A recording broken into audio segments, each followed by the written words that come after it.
Hello, good morning and welcome to another mini blog. तर माझ्या दिवसाची सुरुवात झाली होती गरमागरम चहा आणि शंकरपाळ्यांपासून. एका साईडला मम्मी मस्तपैकी कुरडई, पापड हे सगळं छान गरमागरम तळत होती. पण ह्या गोष्टीला एकालाही हात लावून देत, कारण आज आमच्या इथे होते पित्र आणि त्यासाठी हे सगळं चाललं होतं. तर जोपर्यंत ते काका जेवत नाही तोपर्यंत आम्हाला सगळ्यांनाही जेवायला मिळणार नव्हतं.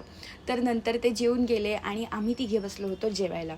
मम्मीचा होता इथे उपवास, तर आम्ही तिला चिडवत होतो की एवढं सगळं असून एकही घास खाता नाही येत आहे, म्हणून इथे असं सगळं चाललं होतं आमची मजा मस्ती.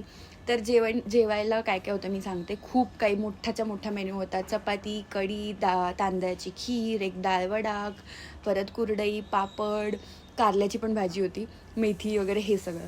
तर संध्याकाळच्या वेळी आम्ही गेलो होतो महादेवाच्या मंदिरात. तर सोमवार असल्यामुळे आज आम्हाला जायचं होतं, पूजा करायची होती. तर मम्मीने सगळी पूजा वगैरे केली, मस्त दर्शन झालं, खूप छान. आज जरा थोडी जास्त गर्दी होती मंदिरात, पण ठीक आहे, छान झालं आमचं दर्शन. तिकडनं आम्ही निघालो आणि नंतर मी कुठेतरी चालली एका ठिकाणी, तर त्याची तयारी आम्ही सगळी करत होतो. तर त्याचाही व्लॉग लवकरच येईल, तो पण नक्की बघा. ही पॅन्ट मी थोडीशी अल्ट्रेशनला टाकली होती, झिपचा इश्यू झाला होता, त्या माणसाने ते पण चुकून ठेवलं होतं, म्हणून आम्ही एक 5-10 मिनटं तिथे थांबून पुन्हा रिपेअर करून घेतलं व्यवस्थित. घरी आले आणि माझा एक सेमिनार चालू होणार होता.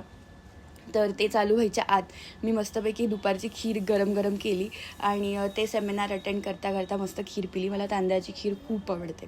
So that's it for the vlog. Thank you for watching. Like, share, subscribe.